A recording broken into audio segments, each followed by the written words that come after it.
Hi விவஸ், DND education சேனலினூடாக நீங்கள் இன்றைக்கு பார்க்க இருப்பது ஒரு குட்டி ஸ்டோரி, மோட்டிவேஷன் ஸ்டோரி. குட்டீஸ்க்கு மட்டுமில்லை, இந்த கதை பெரியாக்களுக்கும் பிரயோசனமாக இருக்கும் என்று நம்புகின்றேன். வாங்க நாம் கதைக்குள்ளே போவோம். ஒரு ஊரில் ஒரு மிகப்பெரிய செல்வந்தர் ஒருத்தர் இருந்தாராம். அவர்கிட்ட நிறைய சொத்துக்கள் எல்லாம் இருந்துச்சாம். நிறைய வேலையாட்கள் எல்லாம் வச்சுருந்தாராம். இப்படி வாழ்ந்து கொண்டிருக்கும் போது அவருக்கு திடீர்னு அவரோட கண்ணில் ஒரு வருத்தம் உண்டாகிருச்சாம்.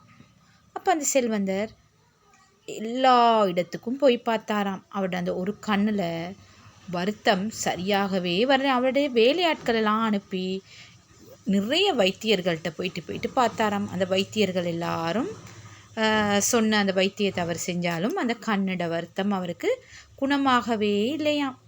இவ்வாறு பல நாட்கள், பல மாதங்கள், பல வைத்தியர்களை நாடி தேடி போய்கொண்டிருக்கும் போது இந்த வேலையாட்களுக்கு ஒரு துறவியை பற்றி ஒருத்தர் சொன்னாராம். துறவியை பற்றி கேள்விப்பட்ட வேலையாட்கள் துறவியை தேடி சென்று தன்னுடைய எஜமான்ட நிலைமையை எடுத்து சொன்னாங்களாம்.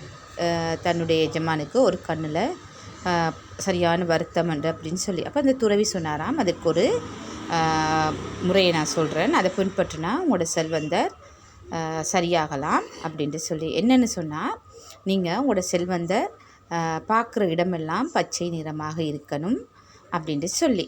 அப்போ இவங்களும் வீட்டுக்கு சென்று எஜமான் எல்லா இடங்களையும் பச்சை நிறமாக மாற்றினார்களாம். இவ்வாறு அவர் பயன்படுத்துகிற பொருட்கள், அவர் அணிகிற ஆடை, அவர் போகின்ற இடம் எல்லாமே பச்சை நிறமாக இருக்கிற மாதிரி மாற்றிக்கொண்டாராம். அப்போ துறவி சொன்னது போல் அவருடைய கண்ணும் சுகமாகியதாம்.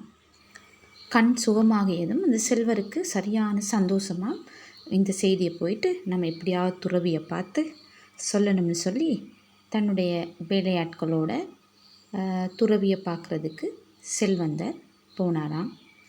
இந்த வேலையாட்கள் என்ன செஞ்சாங்கன்னு சொன்னால், செல்வந்தர் துறவியை பார்க்கும் முன் செல்வந்தர் போகிற இடமெல்லாம் பச்சை நிறமாக்குவாங்க தானே, அதனால் ஓடி சென்று பச்சை நிற பெயிண்ட் எடுத்து அந்த துறவிண்ட மேலே ஊற்றி விட்டாங்களாம்.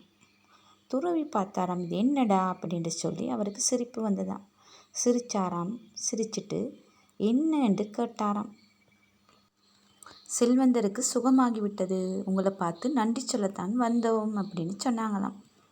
அதற்கு துறவி சொன்னாராம், நீங்கள் இவ்வளோ செலவழித்து பார்க்குற இடமெல்லாம் பச்சை நிறமாக பார்த்துறதுக்கு பதிலாக அவருக்கு ஒரு பச்சை நிற கண்ணாடியை வாங்கி கொடுத்துருக்கலாமே அப்படின்ட்டு சொல்லி.